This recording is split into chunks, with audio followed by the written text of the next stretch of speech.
With the single source of light extinguished, shadows took the house. I stayed there on my knees, petrified. A strong wind blew against the side of the house, sending whispers through the leaves and making the open front door sway lifelessly. Goosebumps jolted across my skin like an electric charge, and my jaw clenched shut. A savage wailing sound came streaking up and out of the basement door, clawing its way down the length of the kitchen and embedding itself in my brain.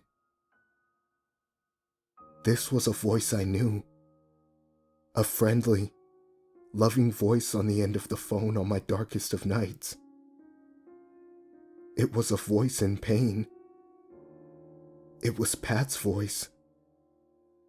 I had never heard a noise like this come from a person. There were no words at first, just shapeless howls of agony. Every now and then, the wailing grew more intense or heightened in pitch. During these moments, a sound like thick tightening ropes would crackle up from the dark bowels of the basement. The shrieking reverberated inside my skull, and I wanted to scream along with it. I wanted to shred my lungs with screaming and run until my heart burst in my chest like a merciful bomb. Then two words came stretched and trembling across the incoherent exhalations of pain. "Help me!" The breath in my throat stuck there, and Pat's face swam to the front of my mind. Every one-sided phone call, late-night marathon of mindless shit, and bona fide cry for help that was answered without a moment's hesitation piled up inside of me, threatening to explode. My feet found the ground, and I was marching into the darkness of the kitchen like a soldier who had been called to battle. I had reached the sink, one palm skimming across the counter to guide me as I walked, when a strong hand gripped my shoulder and began to drag me backwards. I did scream then, a hoarse and breathless screech. I stumbled and slid across the kitchen tile on my ass. The hand didn't relinquish its grip, and whoever had me continued to drag me away from Pat's howling voice without breaking stride. We passed the couch and the coffee table, turned into the hall, and I was half tossed onto the stoop in front of the house. The door sounded like a coffin lid when it closed behind us. With a frantic drive, I pushed myself to my feet and turned to face my subduer. Murray pressed his back against the door, sweaty and breathless. His eyes burned in the last dying rays of sunlight on the horizon. "What were you doing in there?" he bellowed. "I told you not to go back in there." My mouth dropped open as it filled with every baffled question and cry of outrage that my brain could produce at that moment. At first, all that would come out were useless strings of half-thoughts and accusations. Finally, I settled on the most condensed form of question my brain could concoct. What the fuck is going on? My throat ached, and my mouth felt like it was lined with dryer lint. Murray seemed somewhat calm, eyeing me closely and putting his hands up defenselessly, as if to protest his right to be upset. "Well, that's hard to explain. There's a lot you don't understand." His eyes blazed with aggravation again, and he spat through gritted teeth. "I told you not to fucking go down there. Not to mess with it at all. I didn't break your goddamn rules. I've barely gone near the damn thing." I took a step closer to the winded old man. "You better fucking try to make me understand. Right now." Murray moved away from the door and returned my gaze steadily. The wind kicked up and rustled through the trees again. The boards of the house groaned. He looked away onto the lawn and took a deep breath before he began to answer. I've never seen it happen so fast. Seen it decide. It likes someone so quick. He grumbled out each word, like they were bitter on his tongue. I tried to keep an eye out for reactions like this, but I've been at this a good long while. I'm only human, and I've got my limits. I'm afraid. Murray shuffled his feet and removed his baseball cap solemnly, mindlessly. I fought the urge to charge back into the house. The wailing from the basement wasn't audible from our place on the porch. My words came quick and sharp. You're afraid of what? What the fuck are you talking about? He turned to face me again, the icy stare reappearing on his ancient-looking face. I'm afraid that it's learning. From me. From you. From every soul it comes across. I think it's gotten too talented and too efficient at pulling people apart, unraveling them. It's a hungry thing, whatever it is. It takes what it wants when it feels like it's strong enough, or if it thinks something's weak enough. What all have you seen in the house? I debated whether or not to be honest with him. He hadn't done so much for me, but he had information I needed.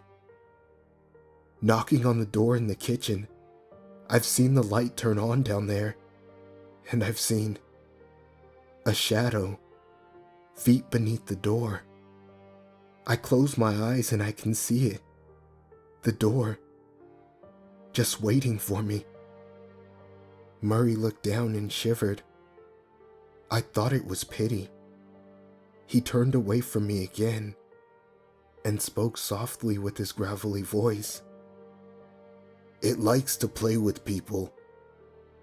He sighed. I don't know what it is.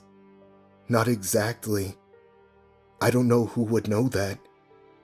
But I know it's predatory. Most people, the lease comes and goes, and they're none the wiser. I don't know if it sleeps or it picks who it wants, but it's impossible for me to tell. I just set my rules and hope people get to the end of their time thinking I'm just an eccentric old asshole with a senile streak. But every now and then, it sets its sights on someone. I don't know what it is, but it's like it smells blood in the water.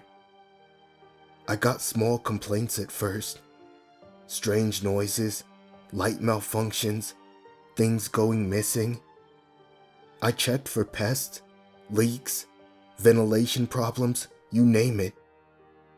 Nothing. It wasn't until the first tenant disappeared that I decided to lock up the basement to anyone but myself. My eyes went wide, and my voice came in a whisper on the evening air. Disappeared? I hissed, hardly letting my mouth move to form the word. Murray flashed his eyes back at me over his shoulder. I came looking for rent the first time it happened. Gave my warning knocks and let myself in. Place was dark. Darker than I was ready for. And it stank like chemical fire. Real acrid. But the basement door was open. I went down the steps, and it felt like years before I reached the bottom. There was nothing but the light in the middle, and shadows playing off the walls. And the shadows, they had him. I don't know how to describe it exactly, but they'd taken this young guy off into the dark. It stretched out everywhere, and I was so scared I'd get lost in it. The wind kicked up again. Murray lowered his head, and his voice came in a husky rasp. I ran. There wasn't anything left the next day.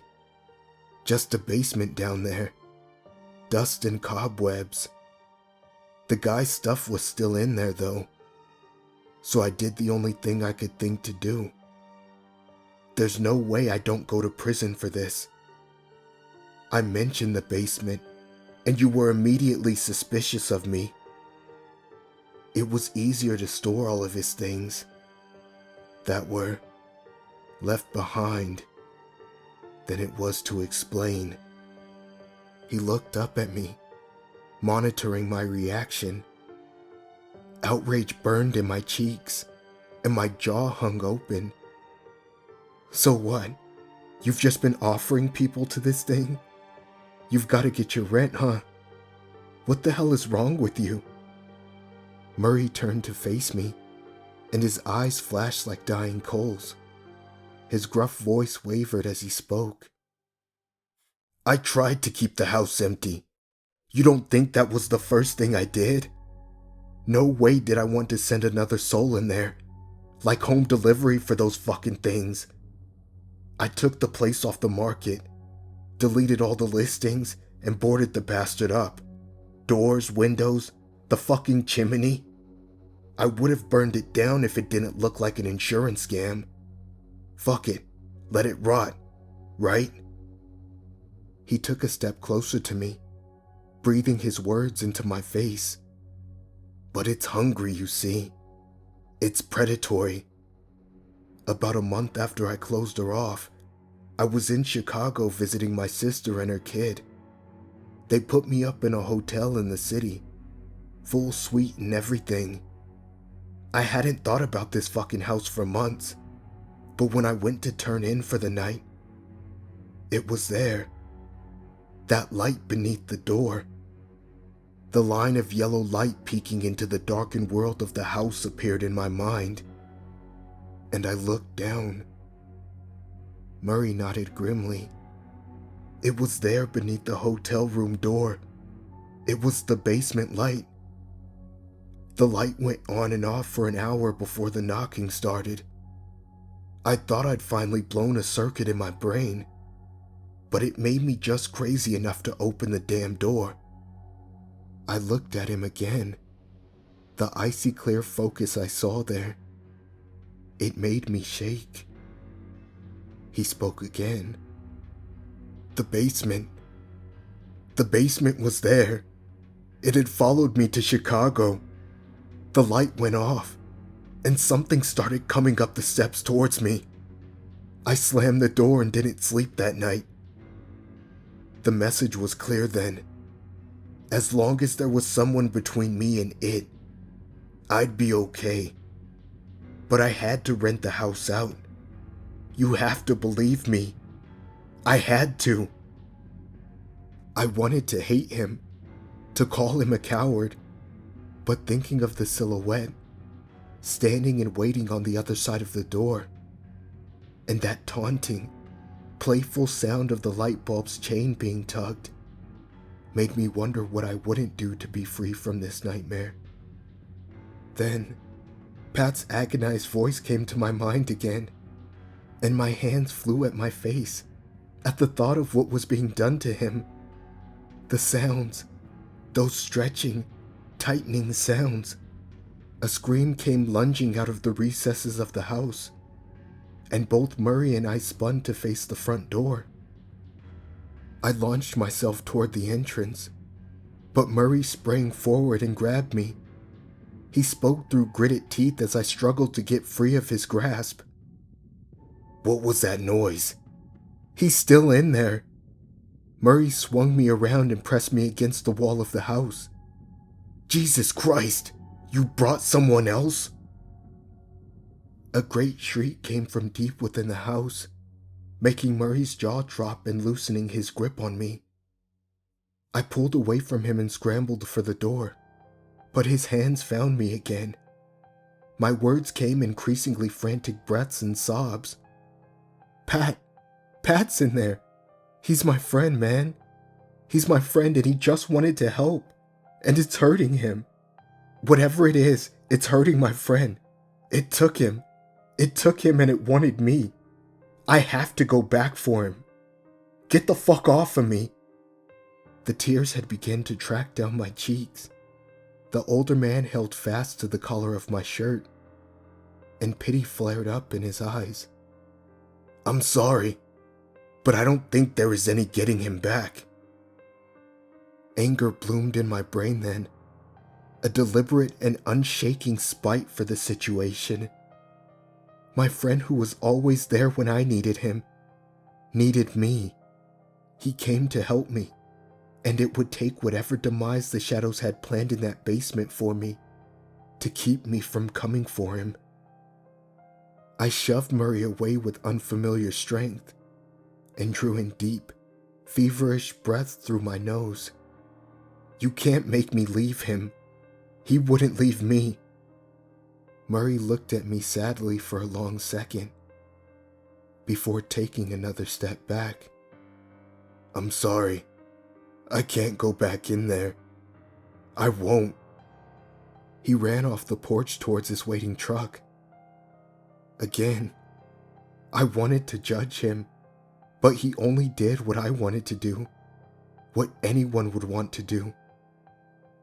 Bucking against that what-if lizard part of my brain that pulled at the reins of my mind, I turned slowly and entered the house again, the door shutting with a final sounding thud behind me. The shadows had grown thick in the few minutes I had been outside with Murray. The growing twilight outside had blanketed the house in darkness that was growing every minute. In the living room, the clock ticked out the seconds, echoing into the emptiness. Pat's scream seemed to rocket hoarsely up out of the basement, in great strokes of pain. That sound was the only thing that spurred my footsteps forward. My eyes were adjusting to the shadows as I entered the tiled passageway to the basement door. I grabbed a kitchen knife from the drawer beside the sink as I passed. This helped me keep my steps at a steady pace until I reached the utter blackness of the open basement door, where the closed door looked like a waiting grin. It looked like a snarling maw when opened.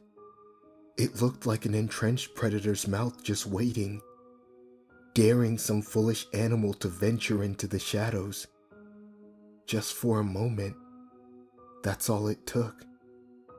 I stood at the edge of what felt like an abyss, trying to make myself jump.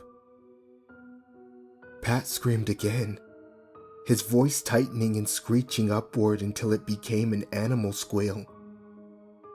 And I stepped into the darkness. The steps moaned under my feet, and the heat pressed thickly to my skin as I descended. When Murray had brought me down here in the day, there had only been maybe 10 steps. That night I climbed down at least 100. All the while Pat screamed wordlessly for help. I don't know how many steps I descended when they ended, and I fell out right into the pitch black void below. The ground found me quickly. I landed on my side and cried out, the air bursting out of me. When I looked up, I saw a fire in the center of the basement, or what should have been the basement. This room was much larger than the one Murray had shown me the day of our tour. I tried but couldn't see the outer walls on any side of the room. The floor was smooth, flat concrete all around. It reflected the firelight dimly near the center of the chamber. The warm, weak light of the fire made a bright circle about 20 feet wide around itself. I edged into the light and scanned the seemingly massive chamber. Just in front of the fire itself, a shape caught my eye. Pat. I ran forward to help my friend, but slowed as I approached him. He was spread eagle on the ground, his eyes were shut tight, and he bared his teeth, gritting and spitting, as his high-pitched scream sprang from between his lips. My brain struggled to understand what was happening to him. At first, I thought he was being buried alive. It reminded me of the days at the beach as a kid, burying limbs and whole bodies in the sand to burst forth.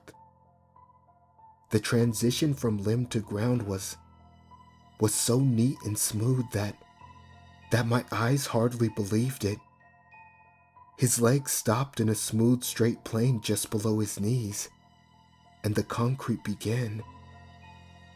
But there was something I wasn't seeing, my brain floundering to process the visual input being presented. The noise like straining rope got louder, and Pat let out another shriek. That's when I saw what was happening. The denim of Pat's jeans pulled taut, stretched, and then faded into the concrete. I heard loud crunching noises as my friend's knees collapsed like oversized pecans, sending a squeal out between his gritted teeth. Where his legs met the concrete, it seemed that his lower half was being stamped into the floor's surface.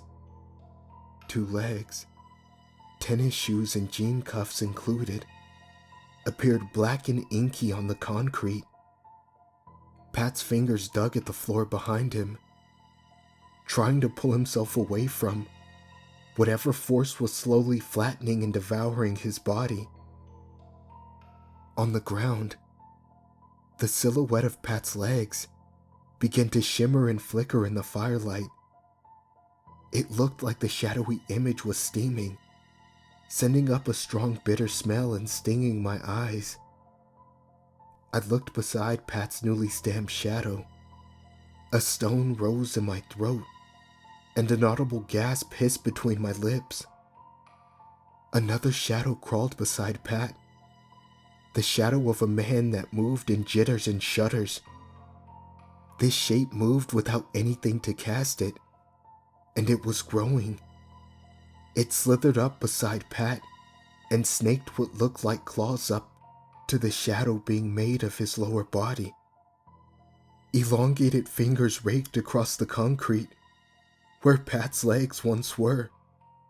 Pat's body jerked and slid away from the weak fire. His thighs looked like twin tubes of denim toothpaste as they began to feed through whatever force had a hold of him.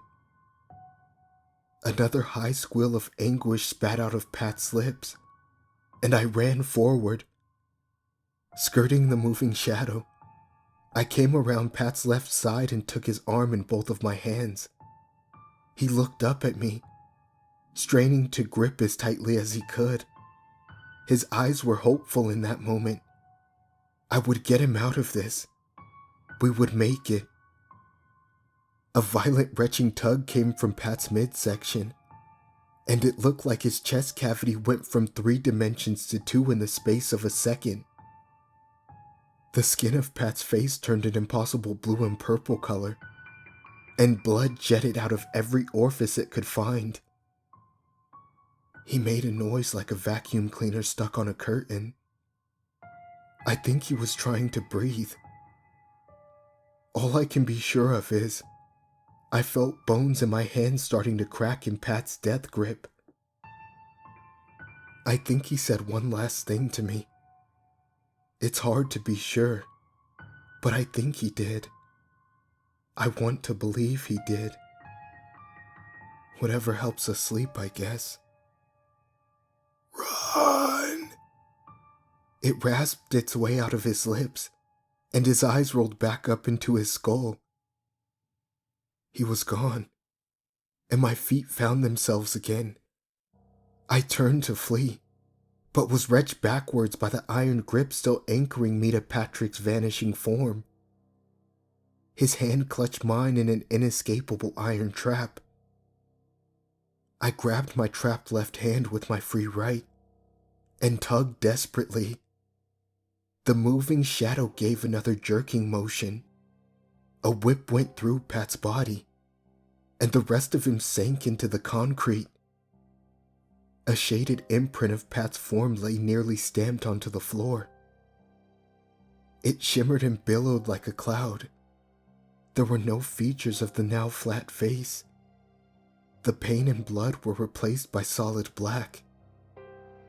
A mournful cry escaped my lips, and I struck the ground with my free hand. It occurred to me then that my left hand was still not free. Eyes wide, I slowly turned to look at it. My hand was sunken into the concrete. There on the hard surface appeared the two-dimensional rendering of one hand gripping another. I stared at my wrist now, seemingly pressed flat against the shadow of my former hand. After a split second, the pain blossomed from underneath the adrenaline, a great crushing weight that presses in from everywhere focused on my wrist. I stared in disbelief as the moving shadow slinked up around Pat's imprinted remains. The two black shapes swirled together, pulling around my wrist while I gaped. They shuddered, convulsed, and began to form something hulking and monstrous. And then, the lurching, ripping, sucking feeling, like I was a stray spaghetti noodle in the gigantic mouth of the world. A strong sensation seared its way across the nerves of my left hand. And that sound, like thick ropes being stretched, whipped across my eardrums. My wrist began to sink deeper into the ground, bones crunching beneath that immeasurable force. I found my voice then, or it found me. A scream came rocketing out of my gut, wild and ragged in my throat. I wrenched my arm, working my shoulder and elbow violently. Images of animals caught in a hunter's trap swam through my mind, and the desperation that flooded my brain couldn't be described as anything but animal. It was simple, growing certainty that I was going to be consumed. I was going to be eaten. There was no saving my friend. There was no escape. There was just the darkness rolling in to take everything I was, like the tide melts away shapes etched in the sand. Then, one of my kicking legs caught one of the lit logs from the fire, sending it skating into the shadowy mass growing on the ground. The shadow shifted on the ground and fractured as the one source of light split into two. My wrist rose from the ground in a violent jerking tug. Bile rose in my throat looking at the twisted nub that hung there. There was no hand at the end of my left wrist, but what looked like the gnarled, flesh-colored version of the twist on the end of an old-fashioned candy wrapper. A gnarling screech drew my eyes back to the concrete. The shadowy mass was swirling and writhing in front of me, tendrils striking out here and there. It wanted its second helping. I stumbled to my feet again and lurched for the stairs. My left arm hugged itself to my body as I lumbered forward. Behind me, the sound of the crackling fire was joined by a great thundering howl. The ground shook beneath my feet. When I reached the stairs, I clambered up the first three and fell breathlessly, working to regain my footing. My eyes darted to the center of the large chamber once more. Spreading out from the dim light created by the fire, I saw an army of shadows, crouched and bent like feral animals stalking something smaller, something weaker. They all flickered and faltered in the firelight, but they were coming closer. I began to pull myself up the stairs, scrambling with all 3 still workable limbs and remembering the extended staircase I had come down. As I climbed, screams and shrieks came echoing to my ears, cries for help, screams of agony, and lonely pleas for someone to turn on the light. Below all the rest, a sound like 2 stones dragging over each other, slowly and steadily reverberating through the walls. It grew louder and louder, and I thought I would lose my mind. The steps wouldn't stop, and the voices in the dark drenched me with despair. I closed my eyes and just kept climbing, while those sad, hungry sounds bored into my soul. When I reached the basement door, I spilled out into the kitchen and collapsed into a heap on the tile floor. I heard the door shut loudly behind me and flipped on my back, arms and legs raised to shield me from whatever had followed me out of the basement. Murray stepped forward and reached out a hand. "Come on, kid. We gotta go." I gripped his outstretched hand limply, and he hauled me to my feet. The momentum sent me swaying forward on my feet, and my vision swam. I collapsed into the larger man's arms, and the world went dark. I woke up in a hospital bed, bandages and gauze over my left wrist. They told me I had been asleep for the better part of a day. The man who had brought me in was gone.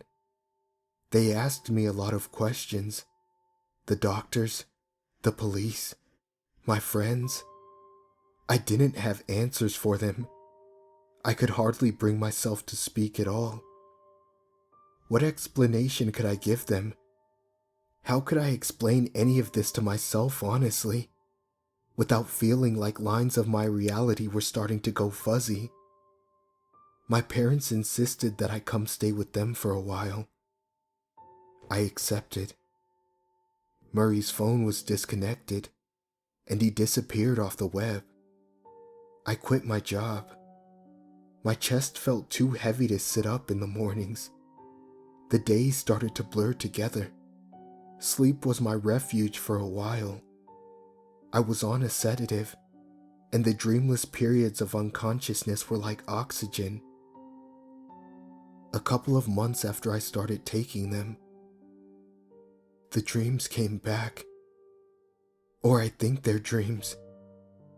I'm praying they're dreams. I go out in the hall, and there's a new door at the end. My parents' house has plain plywood doors, washed dark brown. This door stands bright white, in what used to be a solid wall bearing family memories and school photos. I know, because those framed pictures are strewn in front of the place where they once hung.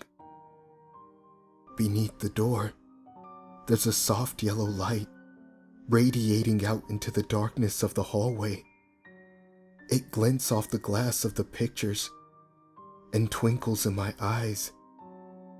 I see the shadow of 2 feet appear, one after the other, on the other side of the door. The light footsteps can hardly be heard. I freeze solid, unable to move, unable to breathe. It knocks. I want to scream or run, or die. I just want it to end. Let me go or let me die. Please. And then the voice comes from behind the pale wood. I think we should go back together. I always wake up drenched in sweat. The lights aren't ever turned out in my room. I can't stand the thought of the room covered in shadows. But I eye every dark corner with suspicion, and my heart pounds in my chest. I don't get many restful nights. I wet the bed 2 nights ago, getting up in the morning hours to wash them.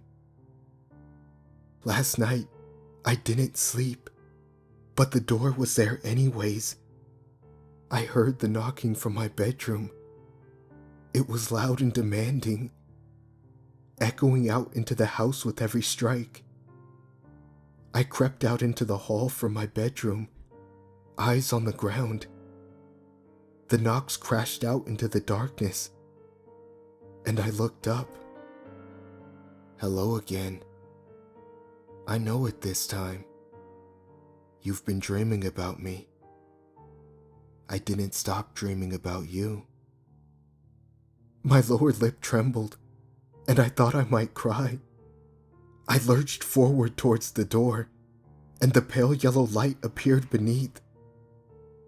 The tinking on the chain of the light bulb echoed up from the non-existent basement beneath my parents' house, and I heard the groan of old wooden steps beneath heavy feet.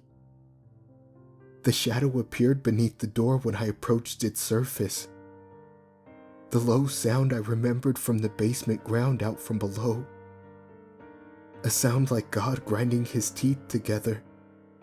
It crashed in around me. I clutched my skull. The walls shook, and I felt like the house might collapse in on us at any moment. But the sounds disappeared, and the wall stood firm. The shaking stopped. A soft knocking came from behind the door. Help me, man. You have to help me. His voice was strangely calm, but his words were desperate. Then the doorknob began to jitter back and forth. Softly at first, then violently. I stumbled back a step. You left me. You have to come back. You can't leave me. The doorknob shuddered and vibrated, and the soft knocking was replaced with deafening slams of force. I fled back to my bedroom, shutting the door and retreating beneath the covers. The thundering knocks resounded through the house, followed by a guttural howl. Then I felt something on my hand.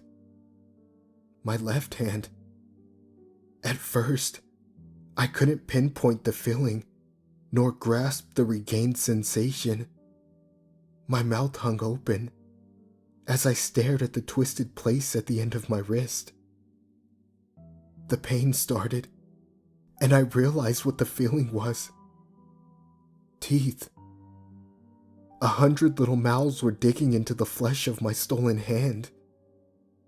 I could feel each one tear into the skin and chew on the bone. I screamed out into the darkness, tears streaming down my face. I whimpered and swore and begged. Then everything was quiet, and the pain was fading, numbing in the quiet.